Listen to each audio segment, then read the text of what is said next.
Hey everybody, welcome to Ranting with Ricardo.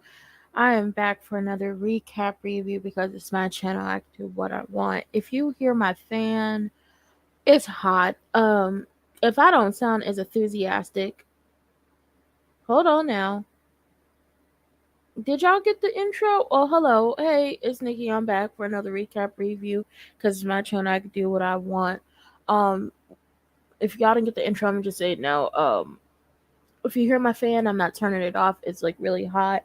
If I don't sound as excited as I normally be on different recap reviews, because I'm not. This episode was emotionally taxing on me, and I cried for a good 5 minutes straight. And the last time I cried this hard over a show was the season finale of Pose and how all that went down. But this was just like emotionally draining. This episode, it was a good fucking episode. Kudos to the writers, and kudos to like the cinematography and how they played everything, and just like the visualization of everything. Like, shout out to the crew that works on P Valley. But as a person taking all of this in, it was a lot to sit through in one sitting and just watch all of this and to not cry about like just the different things that were going on, that some of the stuff we don't even have an answer to. Child, let me okay, housekeeping things, because I don't want to cry again. Um, um, hopefully I could film the haul tomorrow and get that out to y'all Monday, because y'all know Monday is the holidays, and I'm not really gonna be doing anything later. Is the recap review of Real Housewives of Atlanta. I told y'all, let me know in the comments on this video or other videos if y'all want to have me recap review the first 3 episodes of College Hill. That's only if y'all want to. And then currently just working on different stuff to bring to y'all. Shout out to all 211 people subscribed to me. You didn't have to, but you did, and I appreciate that from the bottom of my heart. Like I told y'all, the objective is to be monetized by my birthday. Um, and we can only go up from here. If you're new to the channel and you like the content over here, please like, comment, subscribe, turn your post notifications on, and share me with your people. If you're not new to the channel and you don't like the content over here, still like, comment, subscribe, turn your post notifications on, and share me with your people, because you may not like me, but somebody out there does. If you want to do business with me, follow me on social media. Buy my Elder Be Damn merch. Buy my lip gloss, or bless me with a little something, because I got bills. Everything can be found in the description box, where down below, and scrolling across the ticker, going across the bottom of the screen. Let's get into it. It's giving very much fairy tale, this episode. And this episode, it's a Keyshawn episode. We are finally getting to see her backstory and what led her to being with Derek in that situation, and ultimately, what played a part. Like, we don't get to see her starting work at, the Pank with Mercedes and Gidget and Uncle Clifford, but we honestly get to see, what basically led up to, whatever happened before the show came on that first season. It's giving very much fairy tale. It's telling her story. I appreciated it. I was glad to see, because I always say, when we hear different stuff about, the characters, I was like, I want a backstory. I need to know, why are you like this? Why are you with this person? Why are you so adamant on sticking it out with this person? And we got that this episode. And like I said, this, emotionally and mentally, this episode was a lot to sit through and just watch it like full out and not take breaks from it. And then some people got exactly what they deserved. And for some people in this episode, you got a ass whooping coming from me, you raggedy bitch.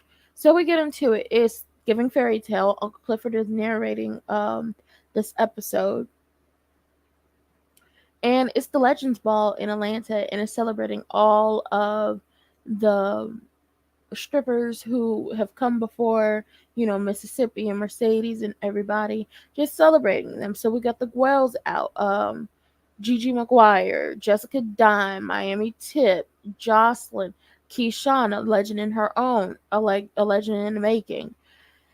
And they celebrating the baddest bitches to ever hit a poll, and we appreciate that because most of the time, like, I really don't think, unless they are going to celebrate themselves or the other girls are going to celebrate them, they don't get the recognition that they deserve. They don't get the props. They don't get the kudos. And y'all have to really look at this whole situation when it comes to like really breaking a record. Like, normally it used to be, now it's like TikTok and all that stuff. But in the strip clubs, that's where you would send your record to, especially if you are a rapper. You would send your record to them. And we saw that in the first season of this show, where Lil Murda brought his music to the strip club and was wanting Mercedes to break it. But Mercedes was like, yo, music is trash. She can't dance to it. So by the time he got to his 27th thought and the music played and Keyshawn danced to it, he became who he is. And now he got people talking about him. And that's basically what they used to do back in the day. I don't know if they still do it now, but they relied on the strippers in the strip club to break their records and to actually circulate it around. Because if the girls can dance to it, if they can make money off of it, if they can catch a beat and do everything they do on the pole, showing true athleticism, then you have a hit on your hands. And I don't think the girls get enough recognition for what they did for the culture and how they pushed the bar for a lot of these men and women to have careers. So shout out to P Valley giving them their flowers this episode. Rome and Kishana in the back, she's getting ready so she can hit the pole and everything. And Rome is talking about a deal, like a lace front line for her, which is just like, hey, more money is coming in, and she can use that money to get the hell away from Derek and get the kids away from Derek. Rome shows her like different wigs. There's like a ombre, black and blue, like dark blue one, and it's just like, if you knew me back in the day, like, I miss my braids. And when I say I miss my braids, I mean I miss my long braids. They were blue, ombre blue, and they were just like, I love it. My favorite color is blue. I miss my braids. I hopefully will get some braids. I'm thinking around my birthday. Get some braids around my birthday. Okay, and just be rocking my blue braids again. And then you had this like red lace front wig, and then there was like this short, like blonde with the in the back it's like a peekaboo black, under is like a skunk wig. And she not feeling it. It's ghetto. It's not her, because we never really see Keyshawn rocking too much color. Mostly it's like her natural hair, like her hair color is like a black, or maybe like a chestnut brown, or like a light brown with like a little like um honey blonde, like thrown in there. You never really see her playing too much with colored hair. So he points out this blonde wig. And, she not really feeling the blonde wig. She was like, I don't think it really fits my skin tone. I just want all of, black women out there, you know, light skin, dark skin women. I just want y'all to know, you have to try out the hair, see what fits your skin tone. But the blonde looked good on her, but I get it. It's just like, I'm not really rocking with this. And then you have to think about the stigma that is placed on dark skinned women with blonde hair, and what that relates to. And it's never been a good thing, but she did look beautiful. Rome tells her he's added 2 more weeks to the tour. She thought it was like 1 more week, and then she goes home. And she got to go home. She has to get home. She has to get home to her kids. And he was like, I already talked to, the white man, and he cool with it. So we extended the dates of the tour. Keyshawn don't want to do it. She wants to go home. And I get that. Like, I don't have kids, but I get that feeling of, I've been away for too long and I need to be at home. I want to go home. I don't want to do this no more. But then there's like the sense of her, she has to make money. And she has to make money to take care of her family because Derek's not doing it. He keeps getting turned down for every job he happens to go out to try to get. And now it's up to Keyshawn to really bring home the big bucks, to put the food on the table, pay the bills, keep everybody clothed and fed and happy. Aroma was like, what you need to do is go out here and get this money so you don't have to go home. Because I'm going to get you out. And it was like that moment when he said, I'm going to get you out. I didn't like it. Because it's not up to you to get her out. First of all, she can't be helped unless she wants to be helped. She can't get out unless truly wants to get the hell away from him. It is not up to you to help her get out. Because if it was up to you to help her get out, her kids would still be with Derek, and then you would have her on your arm. I don't like him. He gives me pimp mentality. He gives me, and he's been giving me this, like, it's just like from the first time we saw him on the first season, it was what he was giving. Like, he's a pimp that he gonna try to make as much money off of you as he can, and if he can get you to fuck him, then that's great. But if you don't want to fuck him, he gonna try to take your stuff from you. And I don't like Rome. I don't like him at all. And it's just like, run as fast, like, run far and fast away from him as you can. Uncle Clifford, like I said, she's narrating this episode, and Uncle Clifford's narration for like this first part is, you can't help nobody that don't want to be helped, and we've all tried to help her, and that is the truth. You can't help nobody in these situations that don't want to be helped, because you can continue to take them out of the situation, give them opportunities to get away from the bad situation they're in, and they will continuously go back, because in their minds it's going to get better. This was just like a one-off. He's not going to, like, the person, because abuse has no gender, knows no gender. They're going to get better. They won't do it again. I'm going to make it to, like, another day to live. And you can't help them unless they are sick and tired and want to be helped. Lil Murder, like, they all in the club or whatever. Lil Murder's not performing this episode for the tour. This is a Keyshawn only thing.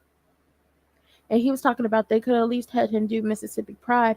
And Big T was like, don't none of these AT aliens want to hear your song? And Lil Murder was like, yeah, they do, because Mississippi Pride samples, I think he said, Baby D, who is a ATL native.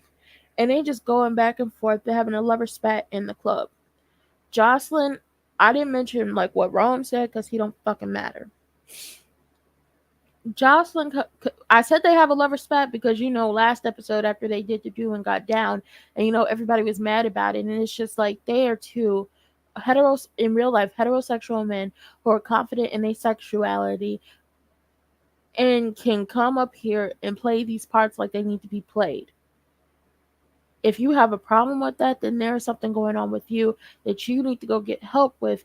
And when I say help, I mean like a therapist to help you work through your emotions when it comes to seeing two men on a screen play out a role that, some of y'all know all too well when it comes to men who live the life of the gangster, and they in gangs, but they just so either happen to, be gay or bisexual or pansexual, and can't, or they're questioning their sexuality and can't really live their truth because they have to put on this persona.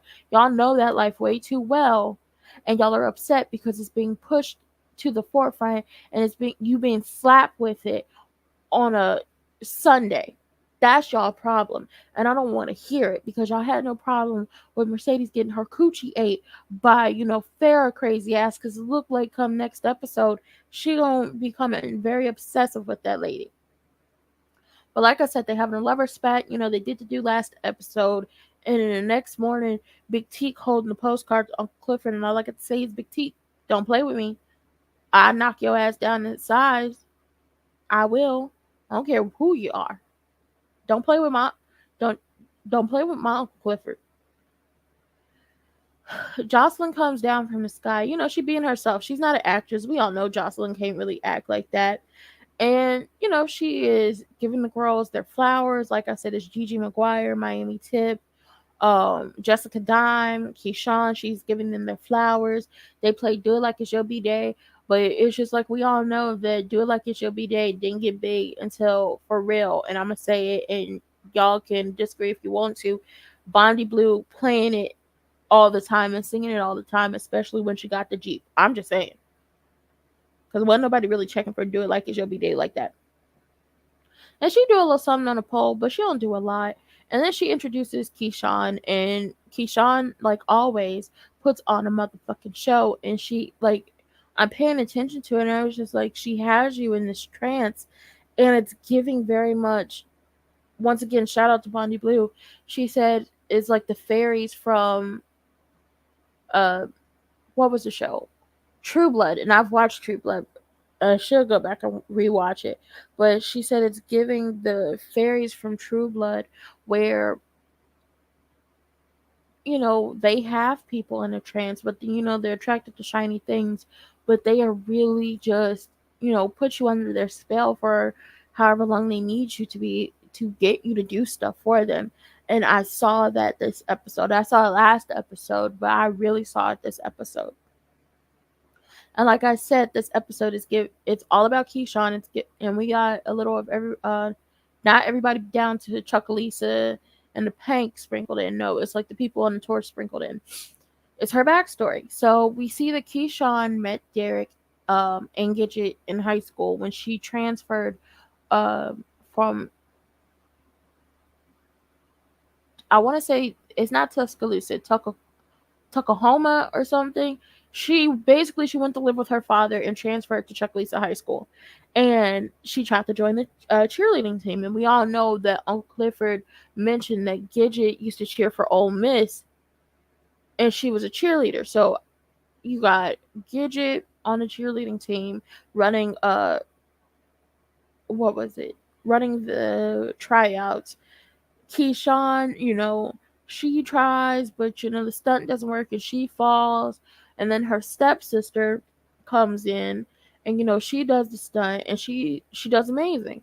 And Derek is one of the guys on the team.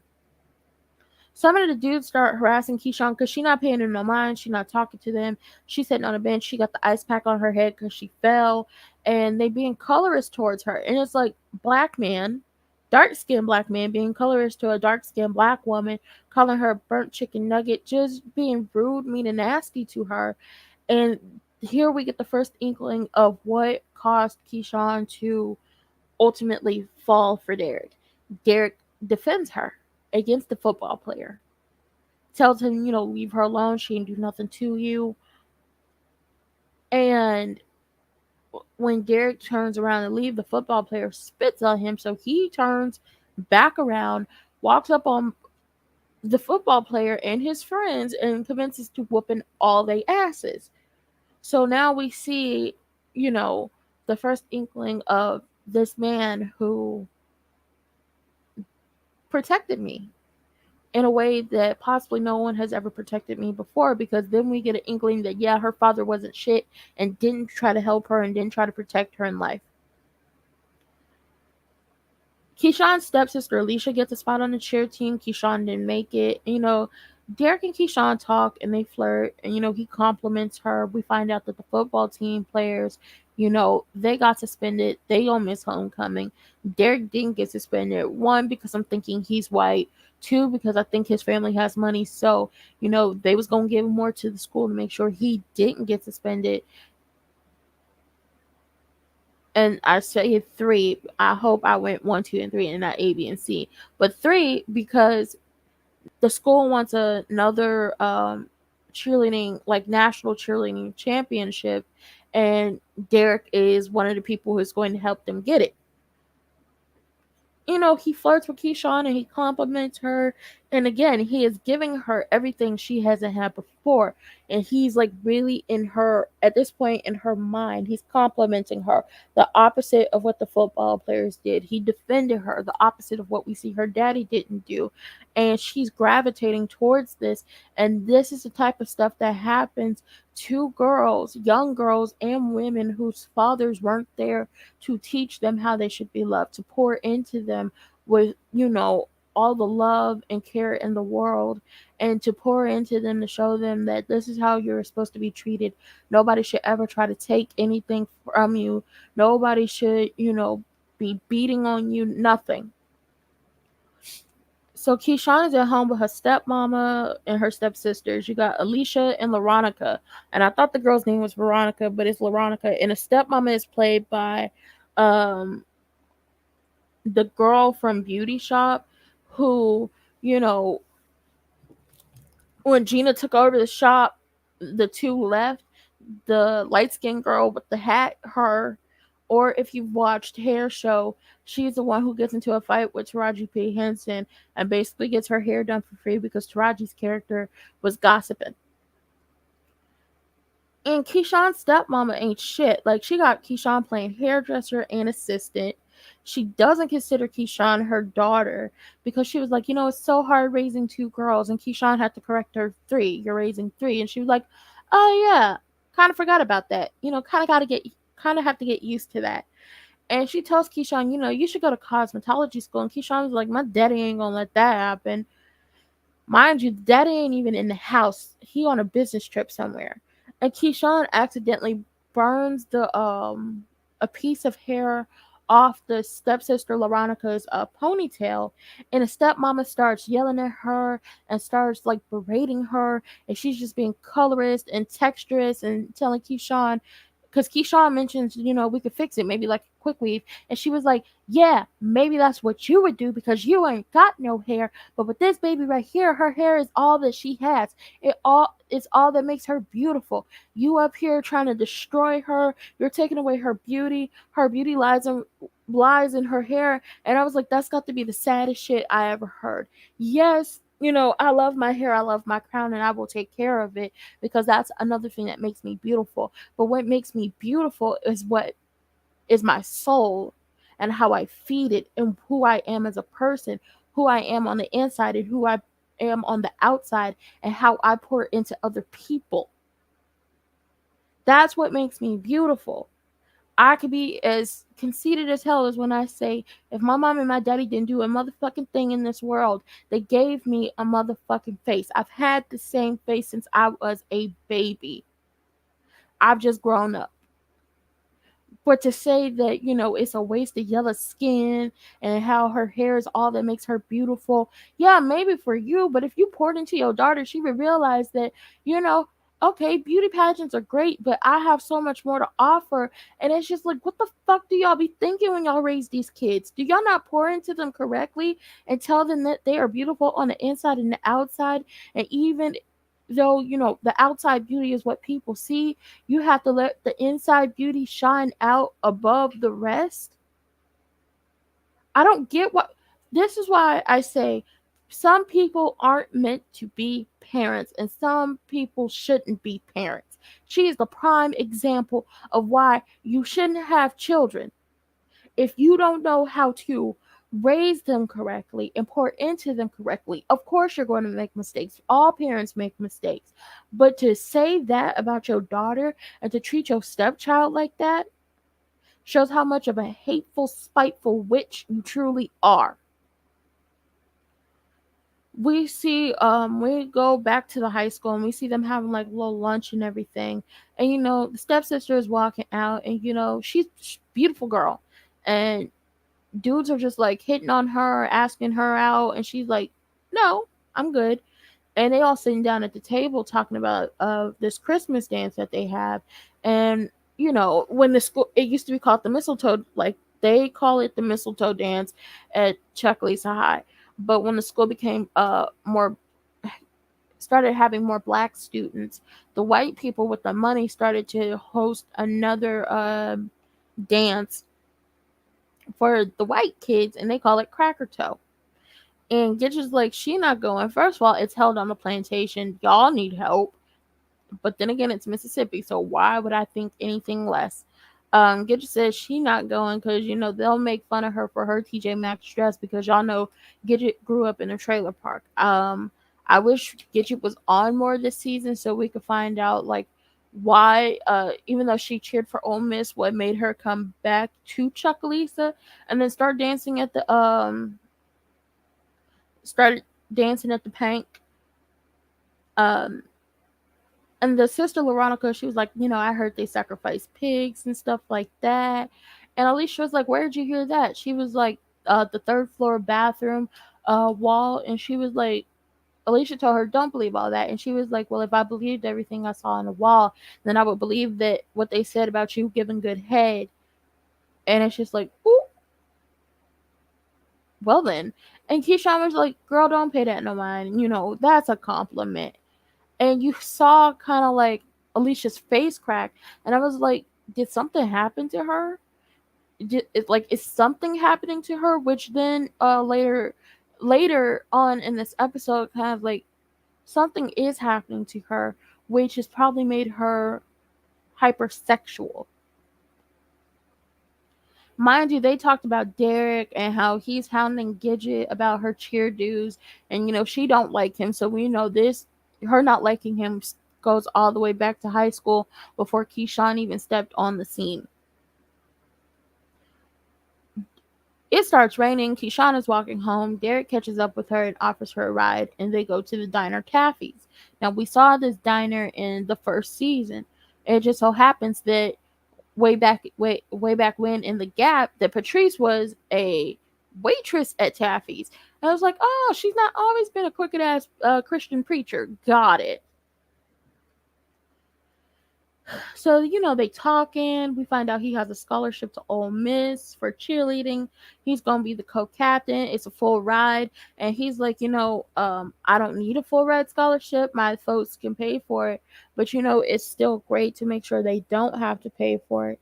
And I was like, a lot of people feel that way. Even if their parents can't afford to pay for them to go to college, if they get a full ride scholarship, they rather take that than put them in debt for any type of thing, so they can use that money for something else. Save it for like a car, or save it for a rainy day, or in case of emergency. Patrice comes up to them and asks. No, she tells Keyshawn, you should get something else, because she asked him if they wanted anything else, and Keyshawn ordered bacon fries, and she was like, you should get something else. He's obviously paying. It's a date. She paying right. And, Keyshawn was like, it's not a date. She doesn't think it's a date. And Derek was like, well, if you let me take you on a date, I would go the whole, he would go the whole 9 yards. Dinner, movie, snow cones down to downtown and all that stuff. And she's like, take me home. Back in the big house, it's like Christmas, and I say big house is like the stepmama and her daddy's house. It's Christmas time. They're putting up the tree. The stepmama want the tree and all the decorations up by the time that Keyshawn daddy is supposed to be getting home. And the stepmama starts like telling her revisionist ass history of how her and Keyshawn daddy got together. And basically she was a flight attendant turned hoe, is basically what I'm going to say. And Keyshawn had to stop her, because she was like, I served him a drink on the airplane, and when and that was it. And Keyshawn said, no, you forgot to mention that you served his wife a drink first. So it's basically like, you served that woman, you served her husband, you went above and beyond your duties and went in and swooped up on somebody's husband, and basically you mad and you pissed off that he probably cheating on you, is what we can gather. But we could also gather something when I get to this next part. He's obviously doing something that you don't like, or that you've just become like, okay, I'm going to let it happen, but I'm going to go cry and smoke cigarettes and drink wine in the dark when nobody's home. And that you hate the fact that he has a child with the woman that you snatched him up from. And they start going back and forth, and the stepmama throws mashed potatoes at Keyshawn and tells her to go to her room. And Keyshawn picks up a basket full of rolls and throws it back at the stepmama, telling her basically, bitch, I may look bougie, but I will whoop your ass. I don't have no problem with that. And later on, we see Keyshawn. She's in her room, sitting on a bed. She just looks so sad. And it's just like, what happens in that type of house? Like, what the fuck goes on in that type of house? Like, you can infer what happens in that type of house, but it's just like, what kind of man marries a woman who doesn't like his child, doesn't even love his child, doesn't treat his child with human decency, treats his child like she is the lowest of the low, bottom of the barrel? What type of fucking person will marry another person who does not treat their children correctly. Why would y'all do that? I don't give a damn if you think you're in love or you love. Your first priority when you become a parent is your fucking child, to make sure that you raise them to be functioning members, well adjusted functioning members of society, and that you have raised them to the best of your ability, and you have poured into them, like you've poured positive and affirming energy into them so they can be good people. That's not the case in this situation. And Keyshawn's sitting on her bed and she hears them arguing. The stepmom is telling him, she's going to learn to respect me or I'll send her back to her hood rat mammy. And I was like, that shows just how little you think of Keyshawn, because you could say that about her mother, the woman who brought her into this world. But what the fuck are you? You went and broke up, like, he played a part in it too. We just can't blame the stepmama. But you knew that man was married and you decided to put the pussy on him and basically snatched him up away from his family. And then he is the devil in the night when it comes to your children. Because I'm going to infer my ass off when it comes to this situation later. So we get back to the Legends Ball. Keyshawn partying, she having fun with all the legends. Jocelyn tells her, you gonna make it out of here. You a star, you gonna make it out of here. And basically to the rest of these people in this room, you always gonna be a hoe, but you can't let that bring you down. And then she gives her her room key, and Keyshawn thinks she wants her to come dance, and she was like, no, one bad bitch to another bad bitch, we should have a talk. And then we go back to Keyshawn's life before we, like, past Keyshawn, not present. It's time for the mistletoe ball. The stepsisters dressed, they hair done, makeup done, and everything. Keyshawn in her sweats eating a bowl of cereal. And, the dates are downstairs. The daddy is there, the stepmama there. They all dressed up. And, Keyshawn daddy is taking pictures and he's like, hey, Keyshawn, do you mind taking a picture of us?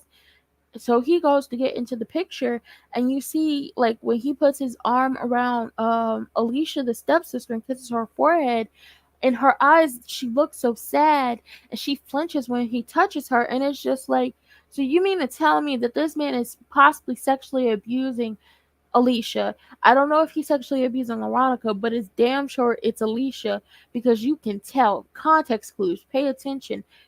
He is doing something to her, which is probably what caused her to be hypersexual, and was why in the bathroom on the third floor it says she gives good head. And it's just like, well, okay, stepmama, Shanice, what do you do? Do you know this is happening? Did you give your daughter up like Lynn Whitfield gave her daughter up? And what was it? Um, oh no, Medea's family reunion. Is that what you did to keep y'all afloat?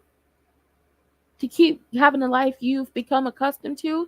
Because y'all got a big ass house, y'all probably got nice cars, got money, got everything. Is that what the fuck you did? Did you sell your daughter out to this man so he can keep y'all going? Child, so there's a knock, like the doorbell rings, there's a knock on the door, and it's Derek. He is there for Keyshawn, has a dress for her, has the shoes, has like a first stole. She goes upstairs. She trying to do quick exercises, get dressed, get everything done so they can go. And when she steps, she looked beautiful. He's dressed up, she's dressed up. He takes her to the Cracker Toe. At the Cracker Toe, they come downstairs, all the white people looking at him and her like, why'd you bring her up in here? They got lobster, they waltzing, they got actual mistletoe, they got champagne and more.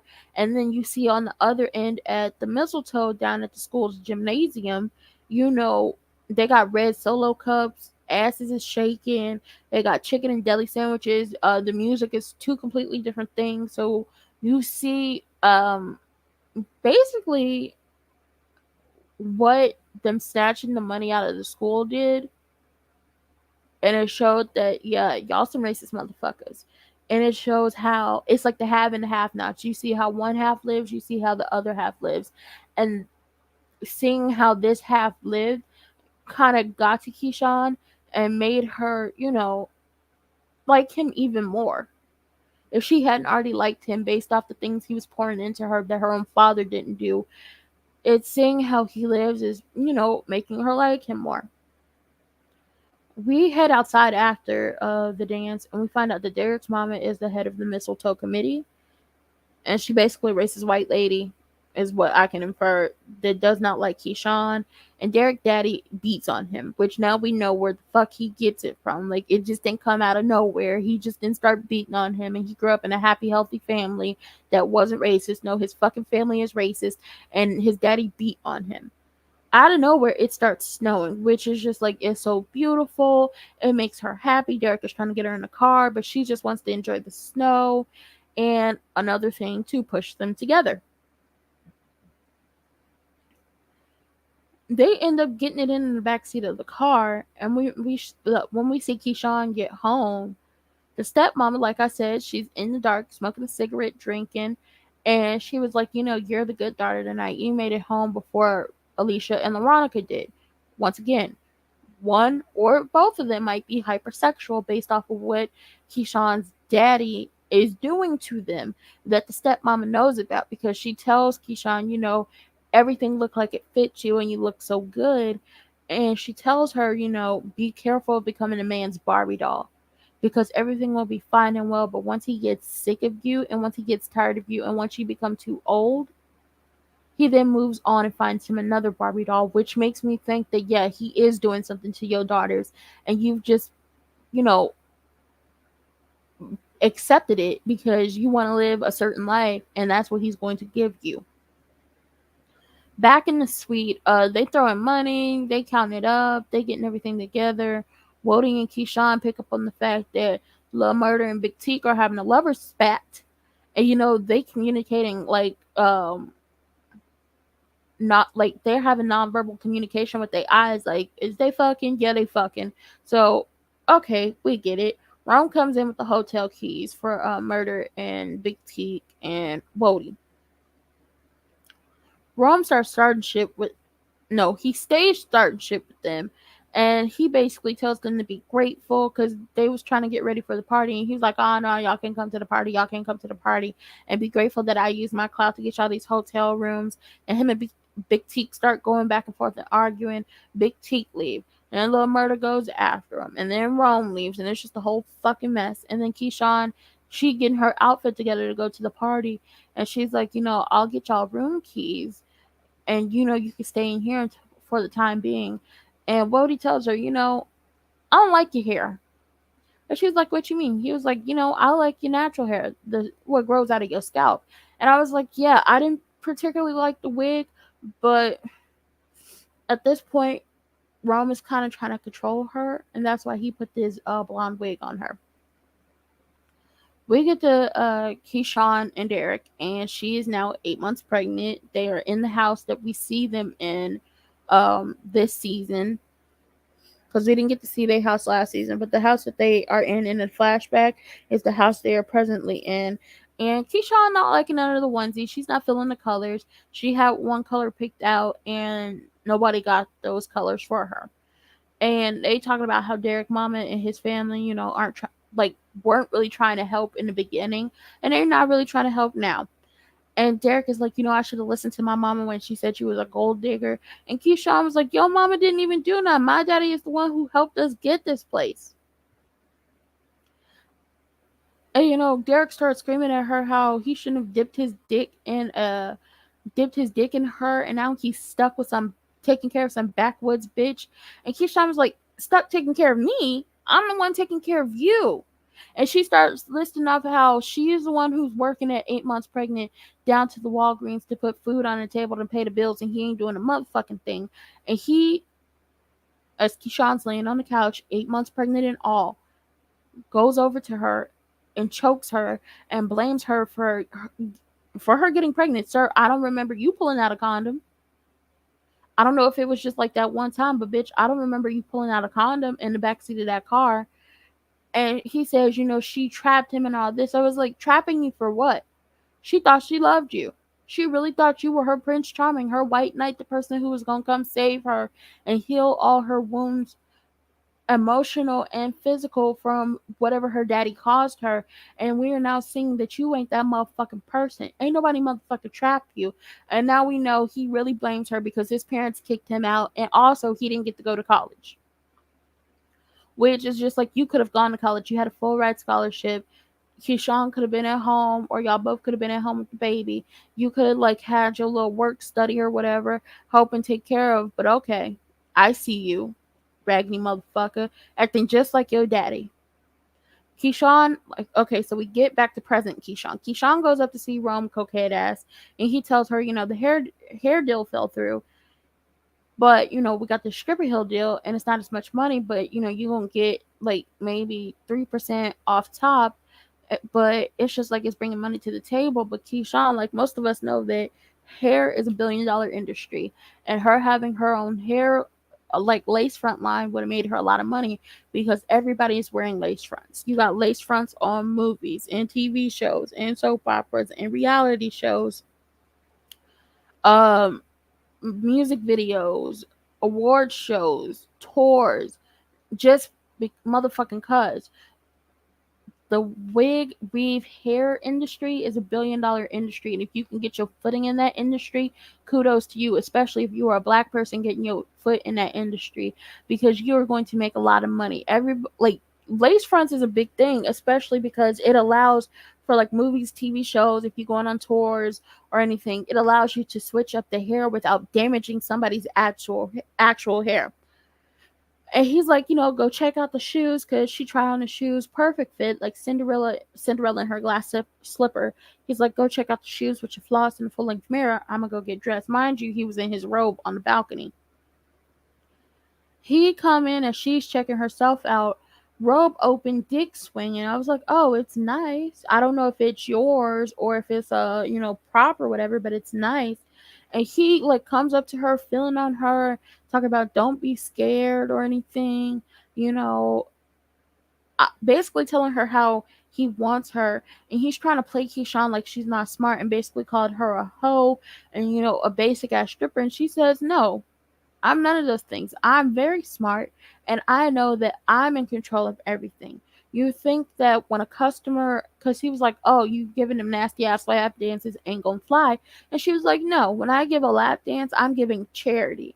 I'm in control. I'm pulling the strings. I'm allowing this person to think that they're in control, which allows, not allows, it makes them want to give up their money to me. And then once it's done, I'm on to the next. And he basically started going off on her, telling her how she owes him and that he set her up with all these deals and that the deals are now pending and she needs to pay up. So it's basically, fuck me for this money.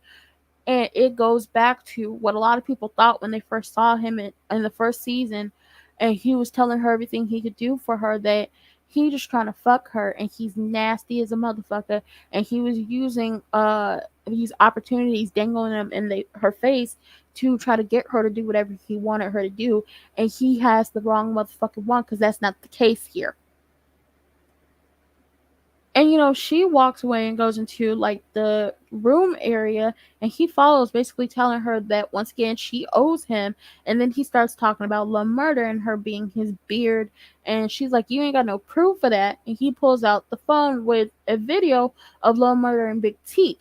Mind you, now I'm thinking, you put cameras up in the room after what Pico said, you raggedy mother.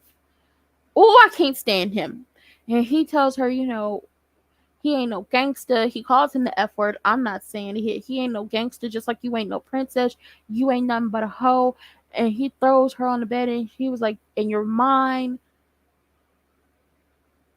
basically saying that she's his hoe, throws her on the bed, rips her top, climbs on top of hers, basically trying to grape juice her, and she ends up scratching him in the face to get him off of her, knees him. Mind you, she still has these shoes on. He's holding her ankle, and she slips up out the shoe like Cinderella did. It really is a playback to Cinderella. Well, the stepsisters ain't ugly. The daddy ain't shit. The stepmama ain't shit. But this parallels to Cinderella. The only thing with the stepsisters is the stepsisters actually like Keyshawn. The stepsisters actually go up for Keyshawn. The stepsister, when Keyshawn burnt her hair, wasn't really upset. Keyshawn was just trying to give other options and everything. And they like really have a good connection with her, and we kind of see what happens at the end. Like, it's just like, okay, y'all really tried to kind of force them to not be like friends or whatever and not like each other, but you can see they have a bond. And I'm not sure if they bonded over whatever the daddy did to all three of them, or if they just bonded over them being sisters. So like a trauma bond or just like a regular sister bond. And she meets him. She like the shoe slips off like she's Cinderella, and she take off running, and you see like the jewels from her floss just like dropping as you go, and she like running for her life. And you know, we see her banging on the door, which then goes back to past Keyshawn. She's like banging on her father and stepmother's door, and her stepmother comes to the door, and Keyshawn, pregnant, 8 months pregnant and all, she's like, I don't have nowhere else to go. I made a mistake. I need help. And the stepmom was like, no, you made a choice, and I can't have you around my daughters. And you see the stepsister Alicia at the top of the stairs, and she looks so sad. Like, she wants Keyshawn to come in the house. And she's like, I told you that, you had to be careful what you do, basically saying she can't be somebody's Barbie doll forever. And basically told her, you can't run home every time something gets hard. And Keyshawn asked, like, what does my daddy say? She was like, your daddy thinks the same as me. And shuts the door, leaving a pregnant Keyshawn to cry in the rain, sending her back to an abusive fucking household. Mind you, this is right after he choked her. And it's just like I said on Twitter, if she would have helped her, if she would have allowed that girl back into that house after everything had happened, Keyshawn wouldn't be in the situation she is in now. I also want to know, where the fuck is Keyshawn's mama? Why did Keyshawn have to come live with her daddy? Like, what is this situation? Like I said, there was more questions to my answers. No, there are more, I need, more questions to the answers we already have. Like, was the daddy sexually abusing all three? Was he sexually abusing just the two stepdaughters? Or was it just Alicia? Where is Keyshawn's mama? Did the stepmama know that the daddy could possibly be sexually abusing her daughter or daughters? Like, what is this? What is the situation? It's a lot. Keyshawn, like I said, we get back to present Keyshawn. She's knocking on the door, and Wody lets her in. She tells him everything that happened. He put a robe on her and everything. And she's calling herself stupid because she was like, all he wanted was to fuck. That's all he wanted from me. I'm so stupid. And he was like, you're not stupid. Naive and ambitious? Yes. Stupid? No. And we all know Keyshawn's not stupid. She may be naive and to believe what people tell her, or naive in situations, but she's so ambitious and she wants to get out. And we know she's not stupid in the way she operates and moves. It's just like sometimes you don't really pay attention to certain things around you because you have tunnel vision, because you're so focused on what could be and not what is. And you're not really picking on the context clues. And she tells him about the tape and how he knows everything about the murder. And she's like, she want to go home. She don't care about the tour. She done with everything. She just wants to go home. We get back to pregnant Keyshawn. So past Keyshawn. And she gets back home and she walks to the baby's room and see that it's full of flowers. And Uncle Clifford's narration says, for those of us longing for a good father to be there and to love and protect us, the answer to the questions go unanswered, but can be erased with a simple, I'm sorry. And that's exactly what happened. The stepmama turned her away, so she had nowhere else to go but to go back home. And when she gets back home, it's all the flowers in the room, beautiful flowers, but it's a classic abuse manipulative tactic. And Derek gets down on his knees and he's hugging and crying her and, touching the belly and kissing on her, saying he won't do it again. And he promises he'll be better than his father ever was. And Keyshawn is like, I know. And she accepts it because she has nowhere else to go. She doesn't have anyone to love and protect her. She doesn't have anyone at this point to be in her corner because the people she thought would help her past Keyshawn have just turned her away and sent her back to the man that abuses her and will ultimately abuse her children. We get back to present Keyshawn. She's made it home to the kids and a white man. You know, the son Jaden, because Keyshawn is trying to like hug him and everything. He doesn't want her to hug, like he doesn't want her touching him. He's like really whiny, he's cranky, and he like throwing a blanket over himself. And Keyshawn ends up taking him to the hospital and finds out that Derek has been beating on him. The doctors pointed out the big ass bruise on the back of like on his like lower back, but Derek dislocated that 3-year-old baby's arm, like elbow. He dislocated the baby's elbow, and he's been beating on this child.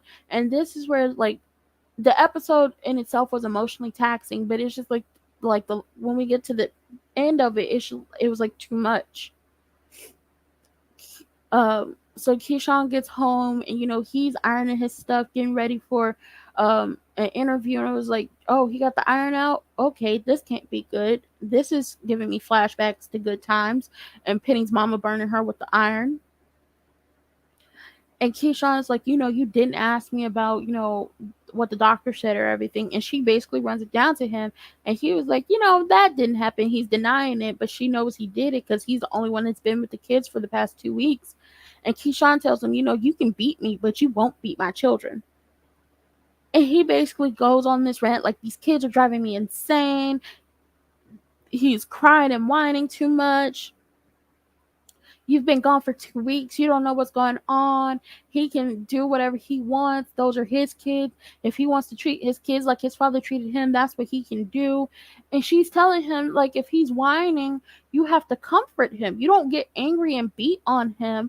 And she starts going in on him, saying, you won't beat my kids. We're going. So when she said we're going, I think she was like, okay, she's going to leave.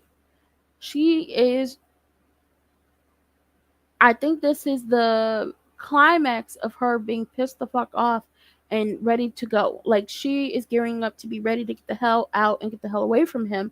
And she was like, you not gonna get this job. You didn't get the last one. And she's going in on him. And she was like, I'm going to continue to take care of my 3 kids. Jaden, Regal, Derek. And before she could get to his last name, he punches her in the face. And she's trying to crawl away from him. And he's just beating on her. And he drags her to the kitchen, and he's holding her up against like the door, and he takes the iron and he's holding it up like he's about to burn her face. And it's just like, before I get into it and start crying again, when it comes to taking care of your kids, you're not watching your kids. You're taking care of them. Those are your kids. You laid down with her and made those kids. God for motherfucking bid that you have to take care of those kids for 2 weeks and have to do what she does on a daily fucking basis while working and taking care of y'all because you can't keep a damn job. God forbid you do that. To all the men out there, to anybody who feels like, they have to watch their kids while somebody is out working. No, you are raising your child. You're raising your children. That is what you're supposed to do. And we go back to him holding the iron against her face, and she is begging him not to burn her face. She's begging him, and it's like he's inching closer, and it looks like he's going to burn her face. And she is begging him, and she's like, you can burn me anywhere else, but not my face. And when she is saying not my face, is because her face is her moneymaker. She knows it, and he knows it, and he knows he's not going to get that damn job. And he knows that she is the person who puts money on the she brings money into the household. She is the breadwinner. She is the one bringing home the bacon and frying it up too. Because she was doing it before y'all had 2 kids. He does not burn her. He puts the iron down and she slides down the door. Her mouth is bleeding. She is crying. He's yelling at her, talking about, this is all your fault. This is all your fault. And he'll discipline his kids how he sees fit. And it's just like, if she wasn't trying to get the hell away from him before, she really is now. And if he is not, she snatched the necklace off. But I was like, girl, don't snatch that necklace off. Keep that damn necklace. Because I'm pretty sure that's all that kept him from burning your fucking face. But like I said, if she wasn't fed up and ready to go before, she is now. Wody goes to see Rome in his suite for whatever party is happening, and partying up there, and it's like some fucking people fucking. It's a whole orgy type situation. They dancing, they drinking, they doing drugs, all that, everything you could think of with a party like this. So Wody and Rom go sit down and to talk business about the tour now that Keyshawn's gone, and he started talking shit about Keyshawn. He started talking shit about Lil Murder. Mind you, Wody had gave him a vial of coke. And Wody is just looking at him, and I thought Rome peeped something was going on. And, he's like, hey, you try it. So, not the line of Coke that Wody just put out on the table, the line of Coke that's already there, Wody does it. And then Rome starts doing the line of Coke from the vial that Wody brought him. And Wody starts just talking about death. And, because this is where the talking shit about Lil Murder starts and everything. And Rom starts reacting to the coke like really badly. So then it was like, oh, it's laced with something. And Wody starts asking, how do you want to be buried? And it's just talking about death and what will happen. And Rom is really reacting like he is like fast acting. And he was like, Keyshawn told me everything. Now where is this movie? And as he's saying all of this, Wody holds up the bottle of fentanyl and shows him that, yeah, I got you, bitch, for what you are doing, tried to do to Lil Murder, and what you tried to do to Keyshawn. I got you. And, Wody leaves him there to OD, and Wody winked at him. And Wody is a true motherfucking fixer out here being on his Ray Donovan shit. But Wody, if you was a true fixer, because shout out to you because you got Rome the fuck away from us. If you was the true fixer, did you at least get the motherfucking phone before you killed the man? Or before you walked out? Did you at least do that? But we all felt like, I was like, did he get the phone? That's a plot hole right there. Did he get the phone or whatever? I'm confused. But then we look at this whole situation of, they were playing the murder game, and we all thought, like, we don't know who else is going to be, but we all thought it was going to be Lil Murder, but it was actually Rome. Because it's like a lot of, talks of death, a lot of playing with death, and it was Rome who, eventually got. Like I said, this episode was really good. I loved the going back and forth between past and present. Keyshawn and us getting to see her story and how she ended up with Derek. I hope that Wody did get the phone so he could get that video, and hopefully it's not on the cloud and nobody else has it. I think Keyshawn is going to end up saving herself because at this point she can't take it no more, and this man is abusing her kids and basically told her, I'm going to put hands on my children if I see fit as a way to discipline them. And it's just like, y'all be out here abusing y'all kids. And she was right. That leaves scars on a child that you will never know the lengths of until they grow into, until they become older, just like what Keyshawn's daddy possibly did to her and her stepsisters. It caused one stepsister to become hypersexual. It caused Keyshawn to find love and attention, not even love, lust, and and attention from a man who eventually abused her and her kids. And it's just like, y'all never realize what the fuck y'all are doing because y'all are so wrapped up in yourselves and what y'all want and what y'all need and how to abusing people that y'all don't care how these people end up turning out. But that was it for this recap review. If you're new to the channel, please like, comment, subscribe, and turn your post notifications on and share me with your people. If you're not new to the channel, you don't like the content over here, still like, comment, subscribe, turn your post notifications on, and share me with your people because you may not like me, but somebody out there does. If you want to get in touch with me for business, you want to follow me on social media, you want to buy my Elder Be Damn merch, you want to buy lip gloss, or you just want to bless your girl with a little something because, she got bills and everything can be found in the description box down below or scrolling across the ticker. And come next episode, we head back to Chuckalisa, and it's everybody's story at that point. And I'll see y'all later. Bye.